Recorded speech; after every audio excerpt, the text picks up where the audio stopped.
ஐப்பசியில் துலா ஸ்நானம் ஏன் மேற்கொள்ள வேண்டும்?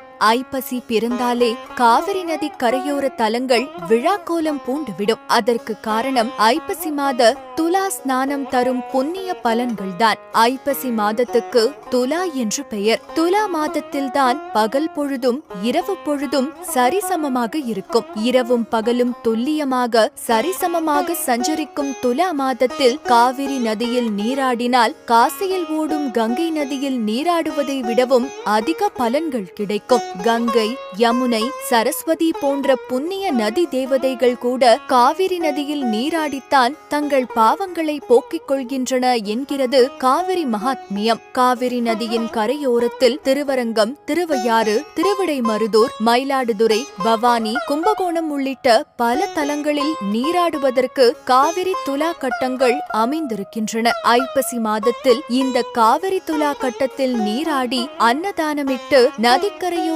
அமைந்திருக்கும் சிவாலயங்களிலும் பெருமாள் தலங்களிலும் வழிபட்டால் சிறப்பான பலன்கள் கிட்டும் என்பது ஐதீகம். துலா மாதத்தில் மயிலாடுதுறை மயூரநாதர் திருக்கோயிலில் வழிபடுவது அதீத பலன்களை தரும். ஏனென்றால் இங்குதான் கங்கை, யமுனை, சரஸ்வதி உள்ளிட்ட நதிகள் காவிரி நதியில் நீராடி மயூரநாதரை தரிசித்து தங்கள் பாவங்களை போக்கிக் கொள்கின்றன. மயிலாடுதுறையில் சிவபெருமான் 5 வள்ளல்களாக 5 இடங்களில் கோயில் கொண்டு அருள் புரிகிறார். மயூரநாதர் கோயிலில் அனைத்தையும் அருளும் வள்ளலாகவும், வள்ளலார் கோயிலில் ஞானத்தை வழங்கும் வள்ளலாகவும், விளநகரில் துறை காட்டும் வள்ளலாகவும், மூவலூரில் வழிகாட்டும் வள்ளலாகவும், பெருஞ்சேரியில் பொருள் தரும் வள்ளலாகவும் அருள் புரிகிறார். அதனால்தான் 1000 மயூரமாகாது என்று பெயர் பெற்றது மயிலாடுதுறை ஆலயம். காவிரியில் நீராடினால் பாவங்கள் அனைத்தும் நீங்கி புண்ணியம் கிடைக்கும்.